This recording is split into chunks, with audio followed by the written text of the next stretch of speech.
Israel और Iran का युद्ध अब एक ऐसे मोड़ पर पहुंच गया है जब ये विश्व युद्ध का एक माहौल बनने जा रहा है। और इसके पीछे का कारण है कि अब इसमें रूस की भी एंट्री हो गई है। रूस ने साफ तौर पर यह कह दिया है अमेरिका को कि अगर आप डायरेक्टली इस युद्ध में इन्वॉल्व होते हो तो ये खतरनाक स्थिति पैदा हो सकती है।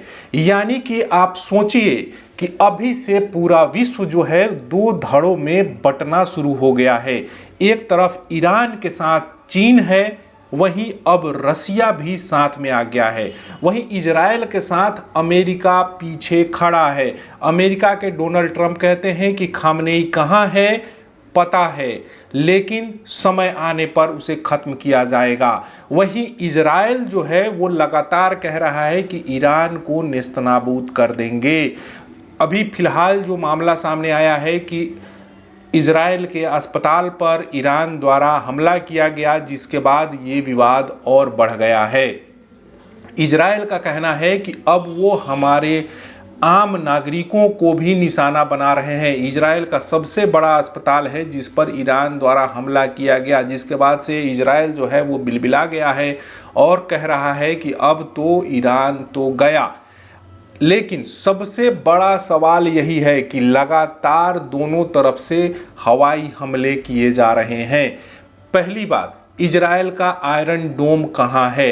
इजराइल पर लगातार ईरान हमला कर रहा है, फतेह मिसाइल से हमले कर रहा है, ड्रोन से हमले कर रहा है, लेकिन आयरन डोम ऐसा लगता है कि फेल हो चुका है। वहीं अपडेट खबर ये है कि ईरान को अब बाहरी मदद भी मिल रही है। चाइना की तरफ से मदद मिलनी शुरू हो गई है, ऐसा कई विश्वस्त सूत्र जो है वो बता रहे हैं। यानी कि ये युद्ध का दायरा जो है वो लगातार बढ़ रहा है। पाकिस्तान के सेनाध्यक्ष जो हैं उनको डोनाल्ड ट्रंप जो है अपनी तरफ डिनर पर बुलाते हैं, उसके बाद जो है वो उनको नोबेल पुरस्कार देने की बात कहते हैं। तो यहीं तक ये बात सीमित नहीं है, ये बात है कि आप ईरान का समर्थन अभी नहीं करोगे। अंदर की बात यही है कि पाकिस्तान को अमेरिका ने कन्विंस कर लिया है कि तुम भैया इस ईरान के और इजराइल के मुद्दे में मत घुसो।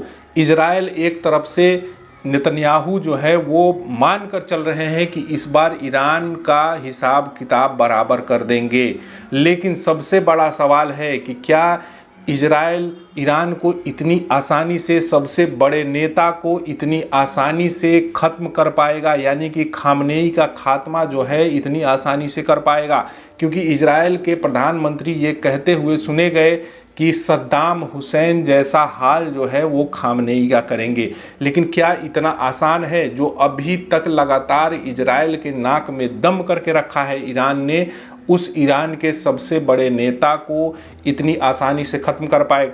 वहीं सबसे बड़ा सवाल है कि ईरान ने ऐसे ऐसे बंकर्स बनाए हैं जिनकी काट जो है वो इजराइल के पास नहीं है। सिर्फ कहा जा रहा है कि अमेरिका के पास ऐसे बॉम्बर्स हैं, ऐसे विमान हैं, ऐसे बॉम्ब हैं जो उन सतही जो ज़मीन के नीचे जो सुरंगें बनाई है ईरान ने, उसका इलाज अमेरिका के पास है। तो क्या अमेरिका के विमान उन जगहों पर बॉम्ब गिराएंगे?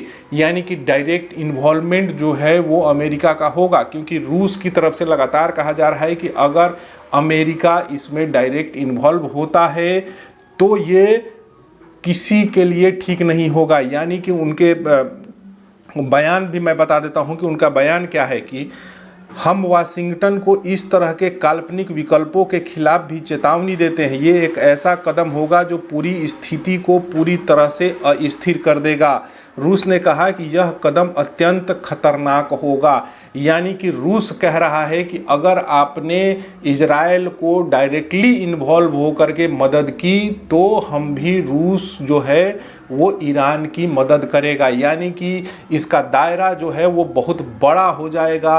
रूस और अमेरिका आमने सामने हो जाएंगे, इजराइल और ईरान आमने सामने हैं, चीन भी इन्वॉल्व हो जाएगा, साथ ही कई मुस्लिम कंट्रीज़ भी जो हैं वो ईरान का साथ देंगे। ऐसे में ये एक विश्व युद्ध का बड़ा दायरा हो जाएगा और न जाने क्या क्या। मैं बोलना नहीं चाहता कि इसमें क्या क्या हो सकता है, क्योंकि अब की बार जो विश्व युद्ध होगा वो खतरनाक लेवल पर होगा और उसको रोक पाना बहुत मुश्किल हो जाएगा।